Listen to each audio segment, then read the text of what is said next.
Oh my god, she's a weirdo. Hello, 'tis I, Fat Cow. We've had proof of life, a community post and a photograph. Foodie is drinking her Syrian coffee in a Syrian location in, well, Syria. She doesn't look convincingly happy in the photograph, but I didn't expect her to look happy. I mean, it's day 5, and she's probably realised the absolute magnitude of the shit she's voluntarily put herself in. So, no news in this news. But there's been a lot of speculation online about the motives that Salah may have in bringing Foodie to Syria, and most of the speculations are nefarious and talk of revenge and getting his own back and things of that nature.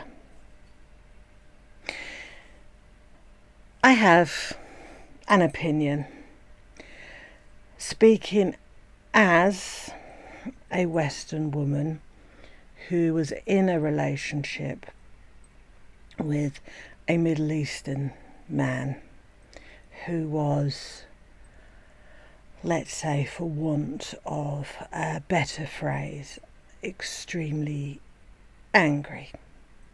Firstly, I believe Salah didn't want Foodie to come to Syria at all.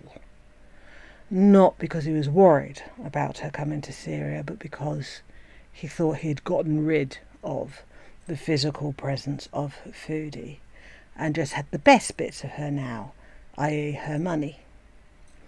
Her money without her actually being there. He would have to deal with her on the phone every so often and, face to face on the computer, but he didn't actually have to physically deal with Foodie in person. So for him, that was the ideal relationship with Foodie he could have, virtually, but with cash. He didn't want her in Syria. He didn't invite her over. He didn't con her to come over in order to trap her. He didn't want her there. And so she forced her way in. And you're going to say, well, if he didn't want her there, then how did he arrange for her to come? Make all the arrangements, the taxi driver and all that. Well, I don't think she gave him a choice.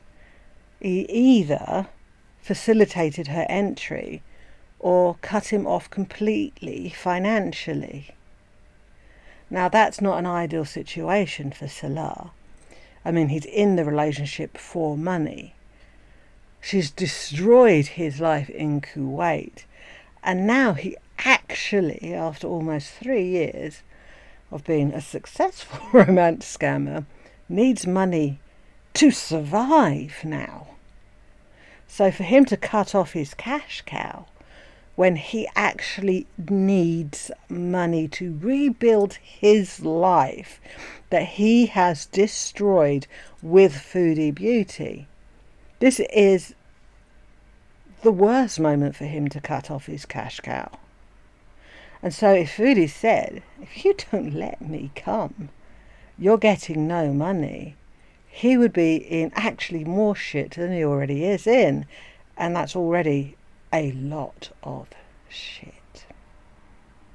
So Foodie forced her way in on threat of cutting him off financially, which he can't afford because he has no income at all now. Now, I know you said he didn't have any income in Kuwait because Foodie was funding him, but he could have had income had he not chosen Foodie Beauty as his job. But in Syria, he has nothing. He has the family home, which was abandoned when the family fled. It probably was maintained to a degree by family members who stayed, but needs repair. So he needs money. He hasn't got a job. He hasn't got any money coming in apart from Foodie. So if Foodie said, I'm not going to send you money, he has to agree to what Foodie says if he wants to survive in Syria. So I don't even think he wanted her there, let alone wanted to draw her in and have plans for her demise as revenge. Now, as I said, I have well over a decade of experience with a particularly angry and vengeful Middle Eastern man. And had Salah been of that character, you would have seen it for sure on lives. He wouldn't have been able to contain himself. Now you're going to say that he did show it. What he showed was, a certain degree of bitterness, a certain degree of being resentful, a certain degree of spitefulness, but not to the level where he shows indications of being the kind of person who would want to plan somebody's death. My ex had a very good public face, but it slipped regularly, and when it slipped, you saw what was behind the mask, and it wasn't a sort of childish resentfulness. It was malice. It was hate. It was, I'm actually scared for this woman's safety levels that Salah has not displayed. Now other people are going to say, well, he seems different in Syria. He seems vengeful in his speech.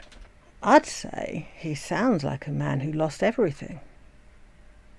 Lost everything because of a woman, and still can't get rid, not literally, of the woman because she's got him by the balls financially.